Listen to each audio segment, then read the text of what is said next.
सत्संगत्वे निस्संगत्वं निस्संगत्वे निर्मोहत्वं निर्मोहत्वे निश्चलतत्वं निश्चलतत्वे जीवन्मुक्तिः पुनरपि जननं पुनरपि मरणं पुनरपि जननी जठरे शयनम् इह संसारे बहुदुस्तारे कृपया पारे पाहि मुरा. ஸ்ரீ குருபியோ நமः. மன ஆத்மவாத கண்டனம் என்ற பிரகரணத்துல பூர்வபக்ஷம் ஆயிடுத்தோ. இப்போ சித்தாந்தம் ஆரம்பிக்கிறது. நைத சமயக் கண்டனம் பண்றார். பகிரிந்திரியாணாம் சக்ஷுராதீனாம் இவ அந்தரிந்திரியஸ்ய மனசோபி கரணத்வேன கர்த்தாத்மத்வாயோகாத். பகிரிந்திரியாணாம் சக்ஷுராதீனாம் இவ அந்தரிந்திரியஸ்ய மனசோபி கரணத்வேன. இந்த மனசு என்றது ஒரு பதார்த்தம் சித்திக்கிறதா இருந்தா கூட அது கரணமாக தான் சித்திக்கும். இல்லைன்னா மனசு என்றது ஒண்ணு இருக்குன்னு தெரிஞ்சுக்கவே முடியாது.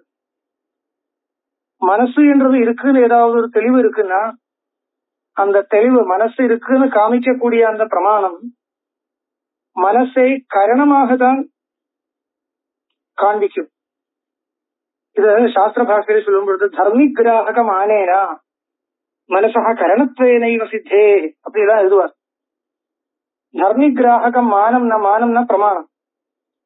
அந்த மனசு என்றது இருக்கு என்றது காமிக்கக்கூடிய ஒரு அனுமானமோ ஏதோ ஒண்ணு வச்சுக்கணுமோ இல்லையோ, அந்த அனுமானத்தினால மனசு கிடைக்கும் பொழுது கரணமாக தான் கிடைக்கும் மற்ற இந்திரியங்களே மாதிரி. இப்போ பாக்குறது என்றது அதுக்கு ஒரு கரணம் கண்ணு. இந்த மாதிரி பகிரிந்திரியங்கள் 5 இந்திரியங்கள் சித்திக்கிறது.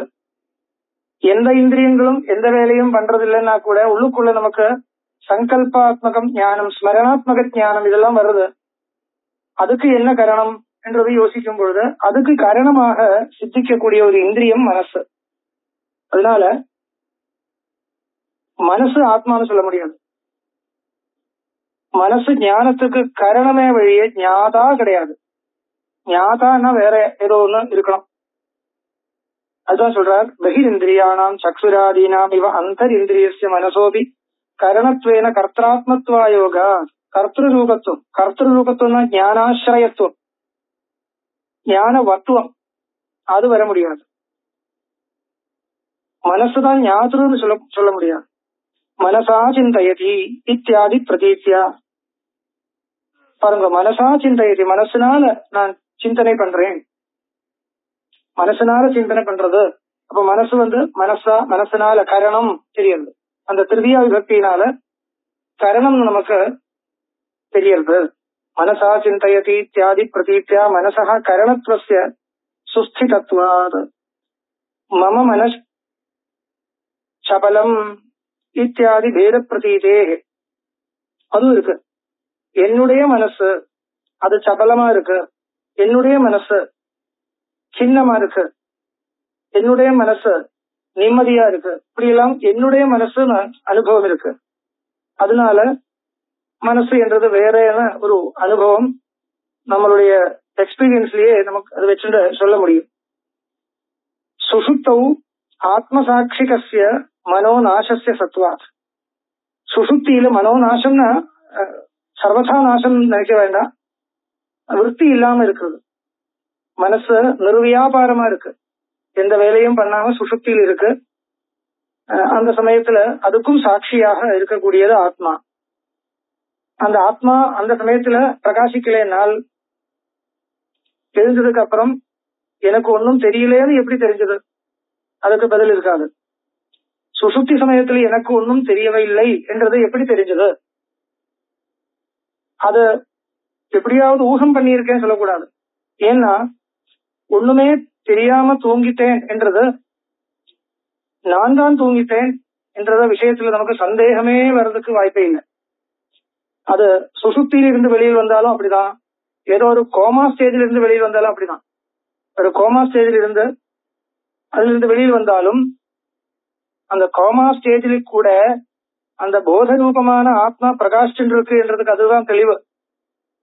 சில பேர் என்ன கேட்பான், உங்க ஆத்மா ஆத்மான்றது போதஸ்வரூபம் சொல்றீங்களே, ஒன்னும் சொல்றது அர்த்தம், உங்களுடைய வாதம் ஒன்னும் சரியில்லை. ஏன்னா தலையில ஒரு அடி போட்டாச்சுன்னா உங்களுடைய போதமே கெட்டு போயிடுறது. எப்படி அந்த நித்திய ஆத்மஸ்வரூப் நித்திய போதஸ்வரூப ஆத்மா எப்படி சொல்றீங்கன்னு கேள்வி கேட்பான், நாஸ்திகள் கேட்பான். தலையில ஒரே அடி அடிச்சாச்சுன்னா முத்கர பாதம், தலையில முத்கர பாதம் வந்துருச்சால் அப்படி போதம் போயிடுறது, மரணம் வரைக்கும் ஏற்படுறது. அப்படி இருக்கிறச்சே போதஸ்வரூப ஆத்மா நித்திய போதஸ்வரூப இதெல்லாம் சும்மா பேசுறது அவ்வளவுதானேன்னு கேட்பான். அதுக்கு என்ன பதில் சொல்லணும்? போதஸ்வரூபமான ஆத்மா எங்கேயும் போகல, அது பிரகாஷிச்சுதான் இருக்கு. ஆனால் அந்த போதத்தினுடைய அகம் என்ற அந்த பிரகடீபாவம் அதுக்கு உபாதி எல்லாம் தேவைப்படுறது. இந்த மஸ்திஷ்கம் தேவைப்படுறது, மனோவியாபாரம் தேவைப்படுறது, மற்ற சரீர வியாபாரங்கள் எல்லாம் தேவைப்படுறது. அது மூலமா தான் இந்த போதஸ்வரூபமான ஆத்மாவினுடைய என்ன சொல்றது, வெளியில அந்த போதத்தினுடைய சைன், அந்த போதத்தினுடைய சைன் அப்பதான் வெளியில் தெரியும். இல்லைன்னா அந்த போதத்தினுடைய எந்த சைனும் தெரியாது, அவ்வளவுதான். போதம் இல்லைன்றது இல்லை. அப்போ போதம் இருக்கு என்றதுக்கு எந்த சைனும் கிடையாதுன்னா இருக்குன்னு எப்படி சொல்றது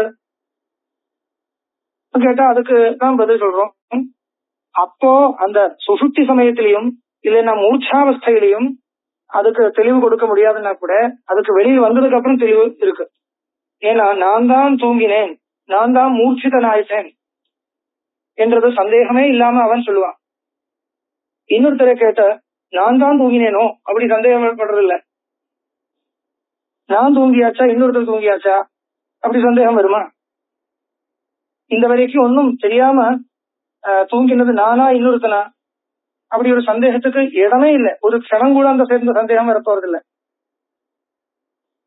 எத்தனை டைம் தூங்கியாச்சா தெரியாம போயிடும். ஒருவேளை 1 மணி நேரம் தூங்கியாச்சா, அரை மணி நேரம் தூங்கியாச்சா, 3 மணி நேரம் தூங்கியாச்சா தெரியாம போயிருக்கலாம். அது காலபிஷேகமான சந்தேகம். அது ஸ்வஸ்வரூபத்தில் இருக்கிற சந்தேகம் இல்லை, காலத்தே தெரியாது, காலம் தெரியாம போயிடுச்சு. அப்போ நான் தூங்கினேன் என்றது, நான் ஒன்னும் தெரியாம இருந்தேன் என்றது இன்னொருத்தரே கேட்டு சொல்ல வேண்டியதில்லை, அனுமானம் பண்ணி சொல்றதும் இல்லை, ஒரு அனுமானமும் தேவையில்லை.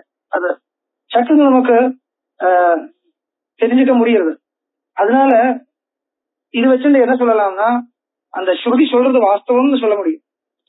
ஆத்மா போதஸ்வரூபா ஸ்வப்பிரகாசா என்றது அப்படியே நம்ம ஊகம் பண்றது இல்ல, ஸ்ருதி சொல்றதுதான் பிரமாணம். இப்போ இந்த தெளிவு எதுக்கு கொடுக்கறதுனால் அந்த ஸ்ருதி சொல்லக்கூடிய விஷயம் நமக்கு அது ஒரு தெளிவும் அதுக்கு இருக்குன்னு காமிக்கிறது தான். பிரமாணம் இது ஒன்றும் இல்ல, ஸ்ருதி சொல்றதுனால தான் ஒத்துக்கிறோம் நித்திய போதஸ்வரூபா ஆத்மா. ஆனா அப்படி அந்த ஸ்ருதி சொல்ற விஷயம் நம்மளுடைய அனுபவத்துக்கும் ஒத்து வர்றதுன்றது காமிக்கும். அவள் அதுக்கு ஒரு தெளிவும் இருக்கு, அனுமானமும் இருக்கு. போதஸ்வரூபம் என்று சொல்றதுக்கு அனுமானம் இருக்கு, நிறைய அனுமானங்கள் இருக்கு. இது ஒண்ணு மட்டுமில்ல, ஏதோ ஒரு வஸ்து சொப்பிரகாசமா இருக்கணும் உலகத்துல, இல்லைன்னா ஒண்ணுமே தெரிஞ்சுக்க முடியாதுன்னு ஒரு அனவஸ்தா தோஷம் வரும். இன்னும் நிறைய தர்க்கங்கள் சொல்லலாம் ஆத்மா போதஸ்வரூபா என்ற விஷயத்துல. சரி, இப்ப இதுக்காக சொன்னேன்னா அப்படி இருக்கும் பொழுது இந்த சுசுப்தியிலிருந்து எழுந்து வந்தவன் அந்த சுசுப்தியில ஆத்மா ஆத்மஸ்வரூப ஞானம் சுசுப்தி அவஸ்தையிலையும் பிரகாசிச்சுருக்கு, இந்த மூர்ச்சாவஸ்தையிலும் பிரகாசிச்சுருக்கு. ஆனால் அது பிரகாசிச்சுருக்கு என்றது எப்படி அகம் என்ற பிரகாசம் கிடையாது, ஐடென்டிட்டி இல்லை அவனுக்கு. அதெல்லாம் இந்த உபாதிகள் மூலமா தான் வரும். உபாதிகள் வேலை பண்றது இல்லைன்னா அந்த ஐடென்டிட்டி வராது, அவ்வளவுதான். இப்ப எப்படின்னா உதாரணம் சொல்றதா இருந்தால் எல்லோரும் சொல்லுவாங்க இந்த உதாரணம், இந்த கரண்ட் இருக்கு இல்லையா, எலக்ட்ரிசிட்டி இருந்தா கூட ஃபேன் ஒர்க் பண்றது இல்ல. சொன்னா என்ன அர்த்தம்? பிளக் பண்ணேன் ஆனா ஃபேன் ஒர்க் பண்றது இல்ல. அந்த ஃபேன் என்ற யந்திரத்தில் இருக்கிற அந்த உபாதியில் ஏதாவது தோஷம் இருந்தால் அதனுடைய எஃபெக்ட் தெரியாது. ஆனா எலக்ட்ரிசிட்டி இருக்கு, எலக்ட்ரிசிட்டி கரண்ட் இருக்கு. ஆனால் அது ஃபேன் சுத்துறது இல்லை. ஃபேன் ஒர்க் பண்றது இல்லைன்னால் அந்த உபாதியில் இருக்கிற தோஷத்தினால ஒர்க் பண்றது இல்லை, அவ்வளவுதான். இந்த சமான நியாயனா இந்த சுசுப்தி அவஸ்தையிலையும் மூர்ச்சாவஸ்தையிலையும் ஆத்மா பிரகாஷன் இருந்தா கூட அதனுடைய அகம் என்ற எண்ணம் நமக்கு வராது. அதனால நம்மளுடைய போதம் போயிடுத்துன்னு மத்தவா சொல்லுவாங்க. போதம் போயிடுச்சுன்னா என்ன அர்த்தம்? போதத்தினுடைய லட்சணங்கள் போயிடுச்சுன்னு அர்த்தம். மற்றவாளுக்கு தெரியற லட்சணங்கள் இப்ப இல்ல, அவ்வளவுதான். அதனால போதம் போயிடுச்சுன்னு சொல்றான். அந்த போதத்தினுடைய பிரகாசனம் சொல்றது இல்லையா, அது போயிடுச்சு. அது போயிடுச்சுன்னா உண்மையா போதஸ்வரூபமான ஆத்மா கெட்டு போயிடுச்சுன்னு அர்த்தம் இல்ல. அனுச்சித்தி தர்மா அவினாஷீவா அரே அயமாத்மா அனுச்சித்தி தர்மா ஸ்ருதியை சொல்றது. அதனுடைய நஹி விஜ்ஞாதுர் விஜ்ஞாதேர் விபரிலோகோ வித்யதே, நஹி விஜ்ஞாதுர் விஜ்ஞாதேர் விபரிலோகோ வித்யதே, ஞானஸ்ய நாசோ நாஸ்தி ஆத்மஸ்வரூபூதஸ்ய நாசோ நாஸ்தின்னு சொல்றது. இப்போ எதுக்கு சொன்னேன்னா, அப்பேற்பட்ட ஆத்மா அப்பேற்பட்ட வஸ்துவே தான் ஆத்மான்னு சொல்லணும். அதனால மனசு ஆத்மா இல்ல. இதுதான் இப்போ விசாரிச்சுட்டு இருக்கோம் இல்லையா. இப்பேற்பட்ட சொப்பிரகாசமான வஸ்துவே தான் ஆத்மா ஆத்மான்னு சொல்லி சொல்றது, அதுதான் ஆத்மான்னு சொல்லணும். அது சுசுப்தியிலும் பிரகாசிச்சுட்டு இருக்கு, ஆனா மனசு பிரகாசிக்கிறது இல்லை, அதனால மனசு ஆத்மா இல்லை. இதுதான் இப்ப தர்க்கம் வந்தது. மனசு தான் ஆத்மான்னு சொன்னால் ஆத்மான்னு எப்பேற்பட்ட வஸ்து? எல்லாத்துக்கும் சாட்சியா இருக்கக்கூடிய வஸ்து. அது மனசுதான் சொன்னால் சுசுப்தியில சாட்சி இல்லைன்னு வந்து போயிடும். ஏன்னா சுசுப்தியில மனசுக்கு வியாபாரம் இல்லை. அதனால சுசுப்தியில மனசுக்கு வியாபாரம் இல்லை இல்லையோ, அதனால அது ஆத்மான்னு சொல்ல முடியாது. சரி, சுசுப்திக்கு மனசுக்கும் மனசனுடைய வியாபாரம் இருக்கட்டுமே அப்படி கேட்கலாம். சுசுப்தியிலையும் மனசனுடைய வியாபாரம் ஏன் இல்லைன்னு சொல்றேன்? மனசனுடைய வியாபாரம் இருக்கட்டுமே அப்படி கேட்கக்கூடாது. ஏனால் அப்படி சொன்னால் சுசுப்தின்றது நிரூபணம் பண்ணவே முடியாது நம்மளால. ஏதோ ஒண்ணு அடங்குறதுன்னு சொல்லணும் இல்லையா. சுசுப்தியில என்ன நடக்கிறது? ஏதோ ஒரு வஸ்து இந்த ஜீவனுடைய நம்மளுடைய நம்மளோட சம்பந்தப்பட்டு இருக்கக்கூடிய ஏதோ ஒரு வஸ்து பரிபூர்ணமாக அடங்கிறது, அதுதான் சுசுப்தி. இல்லைன்னா மூர்ச்சை சொல்லணும். பரிபூர்ணமாக அடங்கிறது. அது எது அடங்கிறதுன்னு கேட்டா சரீரம் சொல்ல முடியாது. ஏன் சரீரம் சரீரம் ஏற்கனவே அடங்கியாச்சு. அந்த சொப்பனாவஸ்தையிலேயே சரீரம் இந்திரியங்கள் எல்லாம் அடங்கியாச்சு, நிர்வியாபாரம் ஆயிடுச்சு. சொப்பனாவஸ்தையிலேயே நிர்வியாபாரம் ஆயிடுச்சு. அப்ப சுசுப்தி அவஸ்தையில புதுசா என்ன நடக்கிறது? சொப்பனாவஸ்தையில இல்லாத ஏதோ ஒரு விசேஷம் சுசுப்தி அவஸ்தையில இருக்குன்னு சொல்லணும் இல்லையா. பாக்கி எல்லாம் அப்ப என்ன சொல்லணும்? ஜாகிரத அவஸ்தையில நம்மளுடைய எல்லா உபாதிகளும் வேலை பண்ணிட்டு இருக்கு. எல்லா உபாதிகளும் ஸ்தூல சரீரமாகட்டும், இந்திரியங்களாகட்டும், பிராணனாகட்டும், மனசாகட்டும், எல்லாமே எல்லா உபாதிகளும் வேலை பண்ணிட்டு இருக்கு ஜாகிரத அவஸ்தையில. சொப்னத்தில் என்னாச்சு? நிறைய உபாதிகளுக்கு வேலை இல்லை, பாஷ்யேந்திரியங்களுக்கு வேலை இல்லை, சரீரத்துக்கும் வேலை இல்லை, ஒண்ணும் இல்லை. ஆனா மனசுக்கு வேலை இருக்கு. அப்போ சுசுப்தி அவஸ்தையில என்ன சொல்லணும்? அந்த சொப்னாவஸ்தையிலையும் அடங்காத ஏதோ ஒண்ணு அடங்குறதுன்னு சொல்லணும் இல்லையா. சொப்னாவஸ்தையிலையும் அடங்காத ஏதோ ஒண்ணு பாக்கி இருக்கிறது, அதுதான் அடங்கிறது சுசுப்தியில. அது என்னது? மனசுதான். அதனால சுசுப்தி அவஸ்தையில மனசு அடங்குறதுன்னு கண்டிப்பா சொல்லி ஆகணும். அது மட்டும் இல்ல, மனசு அடங்குறது இல்லைன்னா அகம் என்ற எண்ணம் ஏன் வரதில்லை? அது ஒரு காரணம். அது மாதிரி பல காரணங்கள், பல பல விஷயங்கள் சொல்லலாம் இந்த விஷயத்துல. இப்போதைக்கு இதுகளும் போடும். அப்போ அதனால மனசு ஆத்மா இல்லைன்றத வேதாந்த சித்தாந்தம் வருது. மம மனச்சபலம் இத்தியாதி பேத பிரதீதே சுசுப்தௌ ஆத்ம சாட்சிகஸ்ய மனோ நாசஸ்ய சத்வாத். ஆத்மாவே சாட்சியாக வச்சுண்ட மனசு அடங்கிறது என்றது கண்டிப்பா சொல்லி ஆகணும். சுக்கியம் இத்தியாதி பிரதீதீனாம் து ஸ்தூலோகம் இத்தியாதி பிரதீதீனாம் இவ அனாத்மதாதாத்மியாத்தியாச மூலகத்வாத். சுகி அகம், நான் சுகியா இருக்கேன். இத்தியாதி பிரதீதீனாம், இத்தியாதி பிரதீதிகளுக்கு ஸ்தூலோகம் இத்தியாதி பிரதீதீனாம் இவ ஆத்ம தாதாத்மியாத்தியாச மூலகத்வாத். பாருங்க, சுகம் துக்கம் என்றதெல்லாம் மனசுடைய விற்த்திகள். சுகம் ஆத்மஸ்வரூபம் தானே, மனசனுடைய விற்த்தினே சொல்றேன் கேட்டால் வாஸ்தவம் தான், ஆத்மஸ்வரூபம் தான். ஆனால் மனோவிற்த்தின்னு ஏன் சொல்றதுன்னா, மனோவிற்த்தியோட சம்பந்தம் இல்லாமல் இந்த ஜென்ய சுகத்தை பத்தி நம்மளால பேச முடியாது. நித்திய சுகம் ஜென்ய சுகம்னு வச்சுக்கோங்க. விஷய சம்பந்தத்தினால கிடைக்கக்கூடிய சுகம் லௌகிக சுகம். அந்த லௌகிக சுகத்தை பத்தி பேச்சு வரும்பொழுது அந்த மனோவிற்த்தியை கூட சேர்க்கணும். கேவல ஆத்மஸ்வரூபத்தை மட்டும் சுகம்னு சொன்னால் வாஸ்தவம் தான். ஆனால் அது நித்திய சுகம். அதுக்கு அது ரிவீல் ஆகிறதுக்கு விஷய சம்பந்தம் தேவையில்லை, விஷய சம்பந்தம் இல்லாம இருக்கிறது தான் தேவை. பாருங்க, ஆத்மஸ்வரூப சுகம், ஸ்வரூப சுகம் கேவல ஸ்வரூப சுகமாக நம்மளால அனுபவிக்கணும்னால் விஷய சம்பந்தம் இல்லாம இருக்கணும். அப்ப விஷய சம்பந்தத்தோடு சுகம் அனுபவிக்கணும்னால் அந்த அனுபவிக்கக்கூடிய சுகம் ஆத்மஸ்வரூபமா இருந்தாலும் கேவலம் ஆத்மஸ்வரூப சுகத்தை அங்க சுகம் சுகம் சொல்ல முடியாது. அப்ப என்ன சொல்லணும்?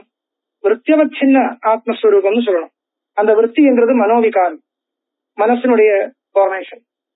அதனால அங்கே ஒரு மனோவிருத்தி இருக்கு என்றது சாஸ்திர பிரக்கிரியில் படிக்கிற வாழ்க்கெல்லாம் பிரசித்தமா இருக்கு.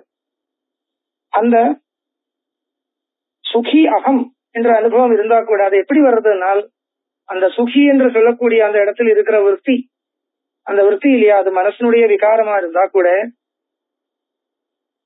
நான் சுகின்னு ஏன் சொல்ல நமக்கு அனுபவம் வர்றது? மனஹ சுகம் சுகவத் அப்படித்தானே சொல்லணும். மனசுகி அப்படி சொல்லணும். அதுவும் வரலாம், அதுவும் இருக்கு. எனக்கு மனசு நல்லா சுகமா இருக்குன்னு சொல்லுவான். ஜனங்கள் சொல்ல மாட்டேன்றது இல்ல. என்னுடைய மனசுல இப்போ பரிபூர்ணமான திருப்தி இருக்கு, என்னுடைய மனசுல சுகம் இருக்கு, தெரிஞ்சோ தெரியாமலோ ஜனங்கள் சொல்லுவாங்க. ஆனால் எனக்கு சுகம் இருக்கு என்ற அனுபவம் இருக்கு. அது எப்படின்னால் மனஸ்தாதாத்மியாத்தியாசாத், சுலபமான சமாதானம் நமக்கு. அகம் ஸ்தூலகான் எப்படி சரீர தாதாத்மியாத்தியாசாத், அந்த அதே பிரக்கிரியையில அகம் சுகி என்றது மனஸ்தாதாத்மியாத்தியாசாத் சொல்லலாம். அகம் மனஹா இது பிரதீப்தியர்த்த அதர்சனாத் சுக்கியம் இத்தியாதீனாம் து ஸ்தூலோகம் இத்தியாதி பிரதீதி இனாமிவ ஆத்மதாதாத்மியாத்தியாச மூலகத்வாத் அகம் மனஹ இது பிரதீப்தி அதர்சனாத். அகம் மனஹான்னு பிரதீதி வராது, அதுக்கு வேற காரணம். அது இருக்கட்டும், அகம் மனஹான்னு வராது இல்ல. அகம் தேகான்னு கூட வருதில்லையே. அகம் சரீரம் அனுபவம் இருக்கா? இல்ல. அகம் சரீரம் அனுபவம் சாதாரணமா இல்ல, மம சரீரம் தான் அனுபவம். ஆனால் அகம் ஸ்தூலகான் இருக்கு, அகம் ஸ்தூலகான் இருக்கு. அது சாஸ்திர பாஷையில சொல்லணும். சரீரஸ்ய தாதாத்மியாத்தியாசः சரீரத்வேன ரூபேண நாஸ்தி கிந்து ஸ்தௌல்யாதி தர்மவத்தயா இது லிகந்தி சாஸ்திர கிரந்தேஷு. அது அத்தியஸ்யதாவச்சேதகம் சொல்லுவோம். தார்க்கிகால் சொல்ற மாதிரி சொல்லும் பொழுது அத்தியஸ்யதாவச்சேதக ரூபம் கேன ரூபேண அத்தியாசா. அதெல்லாம் வித்வான்கள் வாக்கியார்த்தம் பண்ற விஷயம். அது நம்மளுடைய அனுபவம் எப்படி இருக்கோ அதை வச்சு இந்த அத்தியாசம் எப்படி நடக்கிறது என்றது சூக்ஷ்மமாக உள்ளுக்குள்ள போய் நிரூபணம் பண்ணும்பொழுது அப்படி எல்லாம் சொல்லலாம். அகம் மனஹான் இருக்கு இல்லைன்னு வச்சுக்கோங்க. அகம் மனஹான் இல்லை, அதனால மனஸ்தாதாத்மியாத்தியாசம் இல்லைன்னு சொல்ல முடியாது. அகம் சுகின்னு இருக்க, அது வச்சுட்டு மனஸ்தாதாத்மியாத்தியாசம் இருக்குன்னு சொல்லலாம். அந்த மாதிரி அகம் சரீரம்னு அனுபவம் இல்லாட்டா கூட சரீர தாதாத்மியாத்தியாசம் இருக்குன்னு சொல்லலாம். எப்படி சொல்லலாம்னா அகம் ஸ்தூலகான் இருக்கு, அது போதும். சரீரத்தினுடைய தர்மம் எனக்கிட்ட தெரியறதுன்னா அந்த தர்மிக்கும் அத்தியாசம் வந்துருக்குன்னு அர்த்தம். தர்மிக்கு அத்தியாசம் இல்லாமல் தர்மாத்தியாசம் வராது. அகம் ஸ்தூலகான் அனுபவம் இருக்கே, அதுவே போரும். அகம் ஸ்தூலகான் அனுபவம் இருக்குன்னா அந்த தர்மத்துக்கும் தர்மிக்கும் அத்தியாசம் இருக்கு. ஸ்தூலத்துவம் என்றது சரீரத்தினுடைய தர்மம். அந்த ஸ்தூலத்துவம் எனக்கு தெரியறதுன்னா அந்த ஸ்தூலத்துவம் என்ற தர்மத்தினுடைய தர்மியான சரீரமும் எனக்குள்ள தாதாத்மியாத்தியாசத்துல சேர்ந்து போச்சுன்னு அர்த்தம். அந்த மாதிரி இங்கேயும் ஆத்மா சோபாதிபூதேன மனசா சங்கல்பிய விவஹரதி இது கிருத்வா கர்த்திருகரண தர்மயோர் விவகார சங்கல்பயோர் வையதிகரண்யஸ்யைவ நியாயத்வாத். பாருங்க, அகம் ஸ்வோபாதிபூதேன மனசா சங்கல்பிய விவஹரதி. ஆத்மாவை என்ன பண்றான்? தன்னுடைய உபாதியான மனசால சங்கல்பம் பண்ணி விவகாரத்தை பண்றது. விவஹரதி இது கிருத்வா. அதனால கர்த்திரு கரண தர்மயோ விவகார சங்கல்பயோ. சங்கல்பம் என்றது கரணத்தினுடைய வியாபாரம், மனசனுடைய வியாபாரம். விவகாரம் என்றது ஆத்மாவினுடைய வியாபாரம். சரி, அப்படி கூட சொல்ல வேண்டியது இல்ல. சரி, மனசே வச்சுட்டு சங்கல்பம் பண்றது கூட சொல்லலாம். மனோரூப உபாதினா ஆத்மாஹம் சங்கல்பயாமி இத்துக்தேபி. மனசு கரணம், ஆத்மா கர்த்தான் தெரியும், அதுவே போறோம். இது நியாயத்வாத்.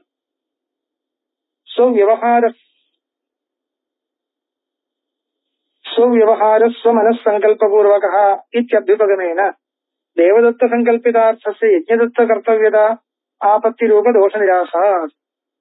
அங்க ஒரு வியவஸ்தை பண்றோம். ஸ்வவியவகாரா சுசங்கல்பூர்வகா. என்னுடைய சங்கல்பத்தினாலேயே என்னுடைய விவகாரம் வரும். இன்னொருத்தர் சங்கல்பம் பண்றதால தான் என்னுடைய விவகாரம் வராது என்ற ஒரு வியவஸ்தை இருக்கு சொன்னா போறோம். பூர்வபக்ஷிகள் சொன்ன மாதிரி இன்னொருத்தருடைய சங்கல்பத்தினால இன்னொருத்தருக்கு விவகாரம் ஏன் வருதில்ல, இந்த மாதிரி எல்லாம் கேள்வி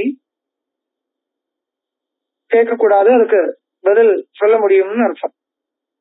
பூர்வபக்ஷி என்ன கேட்டா, இந்த சாமானாதிகரண்யம் வேணும். சர்வ விவகாராணாம் சங்கல்ப பூர்வகத்வா சங்கல்ப விவகாரையோ சாமானாதிகரண்யஸ்ய நியாயத்வா. எது சங்கல்பம் எங்க இருக்கோ அங்கதான் விவகாரமும் வேணும்.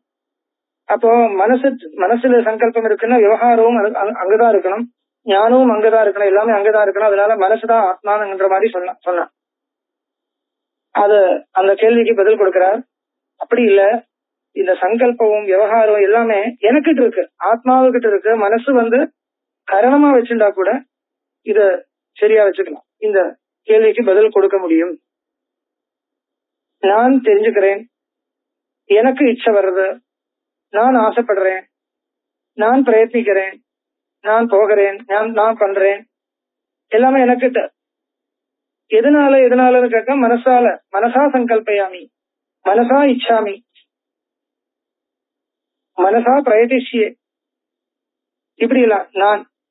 அதனால எல்லாமே என்னுடைய கரணத்தினால நான் பண்ணக்கூடியது, அதனுடைய ரிசல்ட் எனக்கு தான் இருக்கும் என்ற மாதிரி ஒரு வியவஸ்தை வச்சுட்டா போதும். நீங்க சொன்ன அந்த அதி பிரசக்தி வராது. தேவதத்த சங்கல்பிதார்த்தஸ்ய யஜ்ஞதத்த கர்த்தவ்யதாபத்தி ரூப தோஷ நிராசா, அந்த ஆபத்தி ஒன்றும் வராது. ஆத்மனா மனசோ நியாயமானத்வாச்ச திருஷ்யம் மனோனா ஆத்மா. ஆத்மனா மனசோ நியாயமானத்வாச், ஆத்மாவனால மனசு தெரியப்படுகிறது.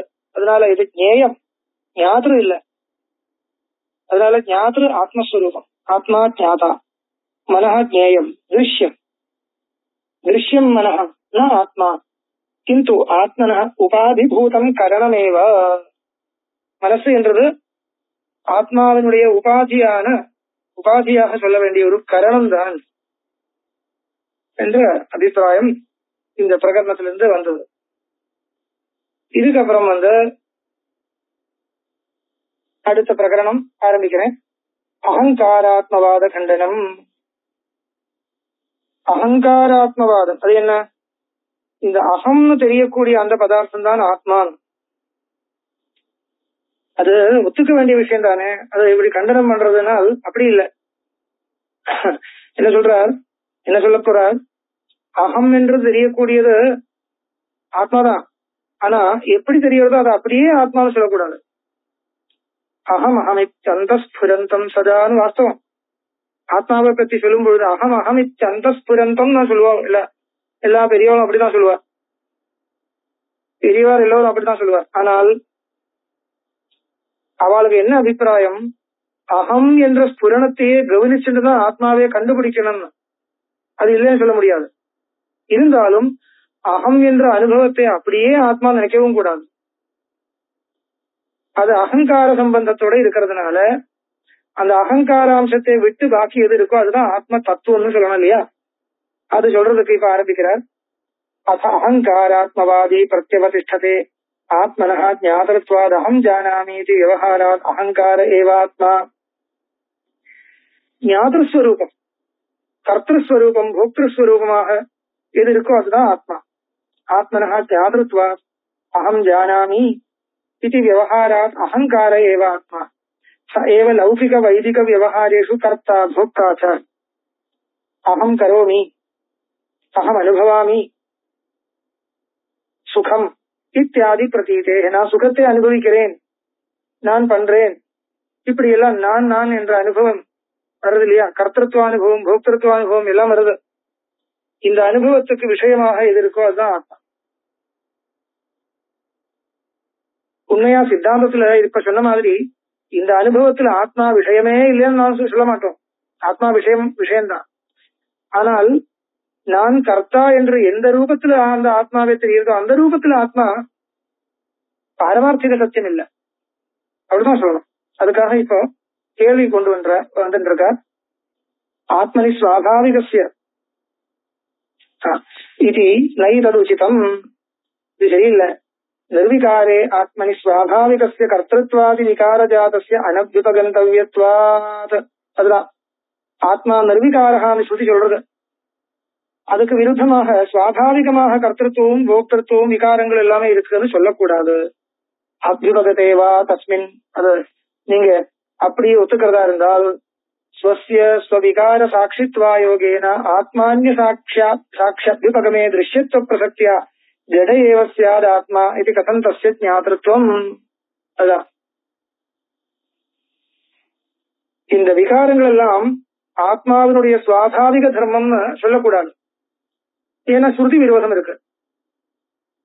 சரி, நம்மளுடைய அனுபவத்தை எப்படியாவது சமாளிக்க முடியுமா கேட்டா சமாளிக்க முடியுமே. எப்படி சமாளிக்க முடியும்? ஒரு உபாதியை வச்சிருந்து ஆத்மாவில ஆரோபிதமான கர்த்தத்துவம் சொன்னா போச்சு. அப்படி ஔபாதிகமாகவே நிரூபணம் பண்ண முடியும்னு முடியும்னு இருக்கிறச்சே அந்த ஸ்ருதி விருத்தமாக சொல்லணும்னு எதுக்கு அந்த சாட்சியம் இருக்கு? அந்த புடிவாதம் பிடிக்கக்கூடாது. கர்த்தத்துவத்தோட தான் ஆத்மா தெரியுது. ஆனால் அந்த தெரியக்கூடிய கர்த்தத்துவம், தெரியக்கூடியதான கர்த்தத்துவம் திருஷ்யமாச்சு இல்லையா? அப்ப அதனுடைய சாட்சியாக தான் ஆத்மாவை வச்சுக்கணும்.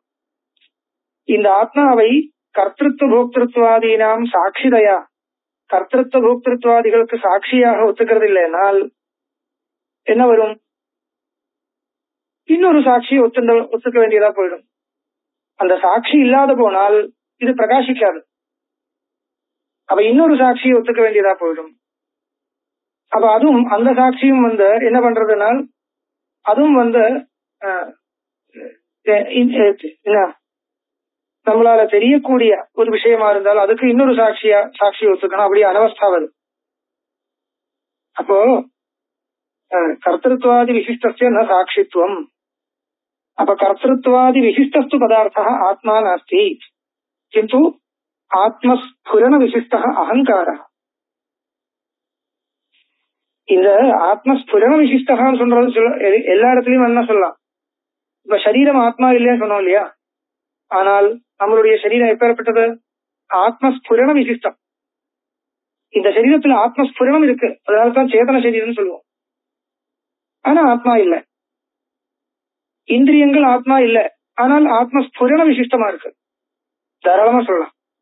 மனசு ஆத்மா இல்ல, ஆனா ஆத்மஸ்புரண விசிஷ்டமா இருக்கு. அந்த மாதிரி அகங்காரமும் ஆத்மா இல்ல, ஆனால் அகம் என்ற ஆத்மஸ்புரண விசிஷ்டமா இருக்கு. அகம் என்ற ஒரு வார்த்தையோடு சேர்த்து உள்ளுக்குள்ள இருக்கிற அகங்காரத்தையும் சொல்லலாம், மனசையும் சொல்லலாம், இந்திரியங்களையும் சொல்லலாம், ஸ்தூல சரீரத்தையும் சொல்லலாம். அதனால அகம் என்று சொல்ற இந்த வார்த்தையோட சேர்த்து சொல்றதுனால மட்டும் ஆத்மான்னு நினைக்க கூடாது.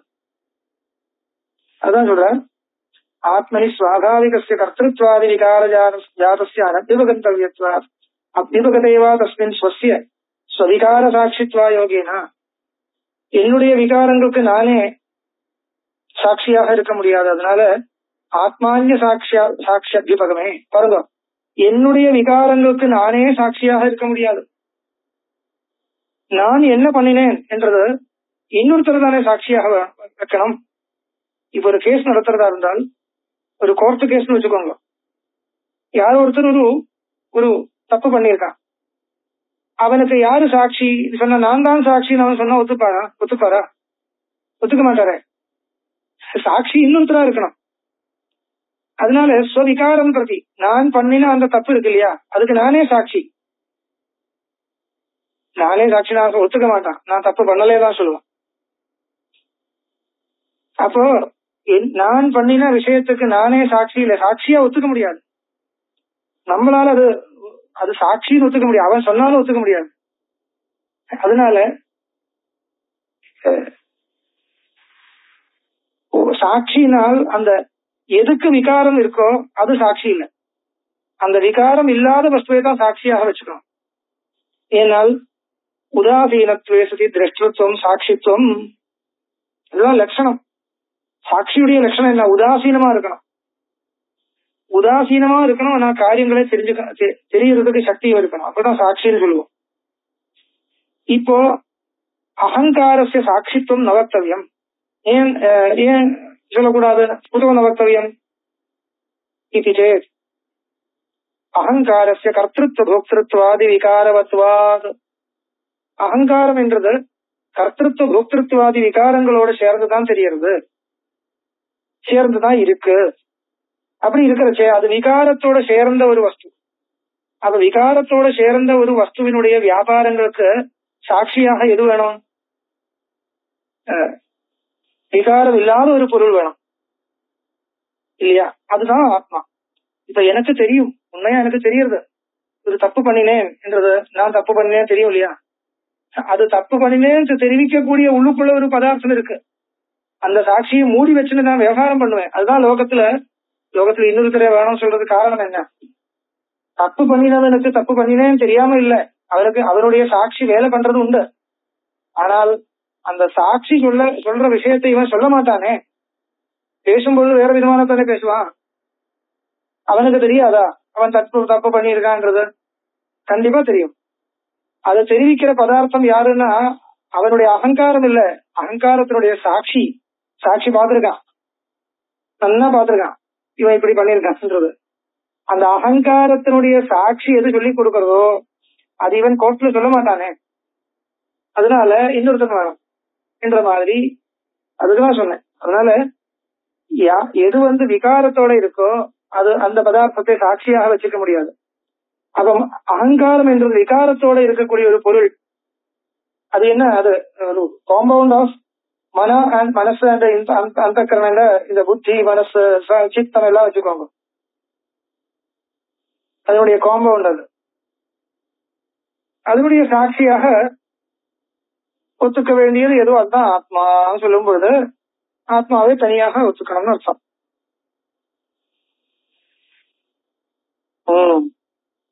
தத்ர ஆச்சு இல்லையா? அதான் ஸ்வவிகார சாட்சித்வாயோகேன ஆத்மான்ய சாட்சியாத்யுபகமே திருஷ்யத்துவ பிரசக்தியா ஜட ஏவ சியாத் ஆத்மா. ஆத்மாவை தவிர்த்து வேற ஏதாவது ஒரு சாட்சி பதார்த்தத்தை ஒத்துண்டா அது சாட்சியே ஒத்துக்க முடியாது. ஒரு ஜடத்தை சாட்சி சொல்ல முடியுமா? ஒரு ஜட பதார்த்தத்தை சாட்சின்னு சொல்ல முடியாது. அதனால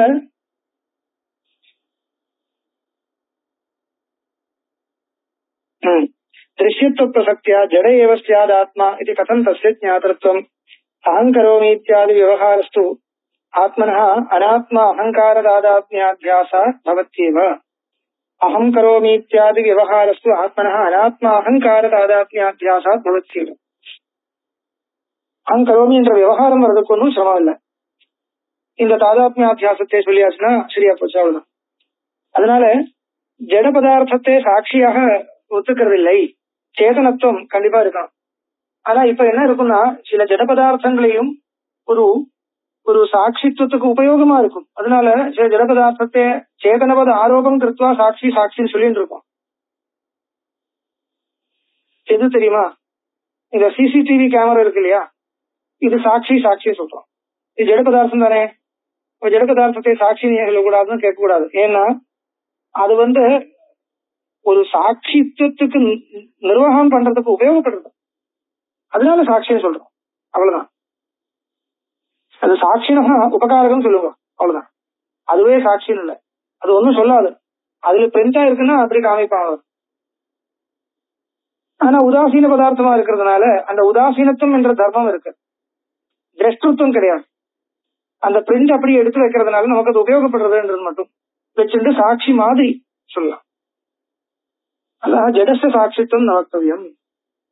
அகங்கரோமி இத்தியாதி விவகாரத்து ஆத்மனः அனாத்ம அகங்கார தாதாத்மியாத்தியாசாத் பவத்யேவ. இதோட இப்ப இன்னைக்கு முடிக்கிறேன். நெக்ஸ்ட் வீக் கண்டினியூ பண்ணலாம். நமஸ்காரம்.